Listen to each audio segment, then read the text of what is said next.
আজকের বিষয়টি হচ্ছে ওয়াজ ওয়ারের ব্যবহার। ওয়াজ ওয়ারের ব্যবহার আজকের বিষয়টা কি? ওয়াজ ওয়ারের ব্যবহার। First tense person, first person, second person, third person. তো first person I singular, I was আমি ছিলাম, প্লুরাল উই ওয়ার আমরা ছিলাম। সেকেন্ড পারসন ইউ ওয়ার তুমি ছিলে, প্লুরাল ইউ ওয়ার তোমরা ছিলে।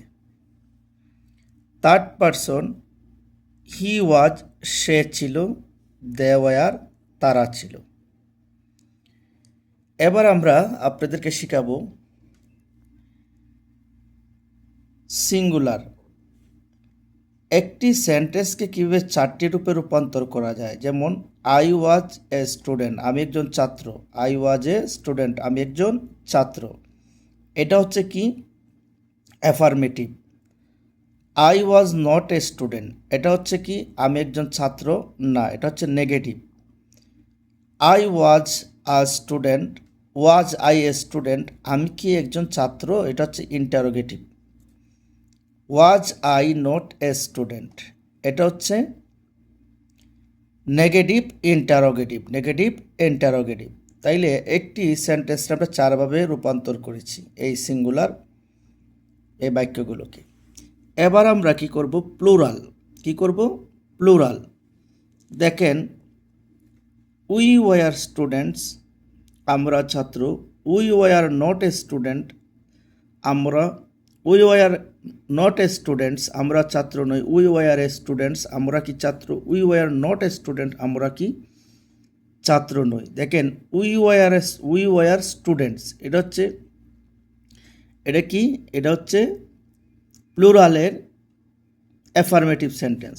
আর we were not a student এটা হচ্ছে প্লুরালের নেগেটিভ সেন্টেন্স, আমরা ছাত্র নই। We are not a students আমরা কি ছাত্র, we were not a student আমরা কি ছাত্র নই।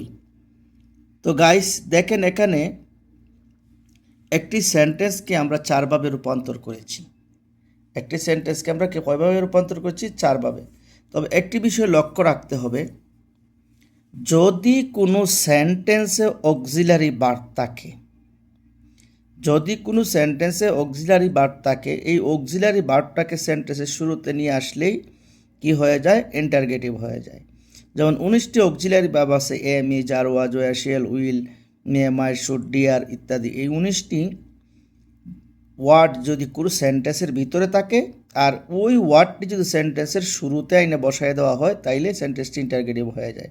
যেমন আই ওয়াজ এ স্টুডেন্ট, এই ওয়াজটা আমরা সেন্টেন্সের শুরুতে আনছি, ওয়াজ আই এ স্টুডেন্ট আমি কি একজন ছাত্র।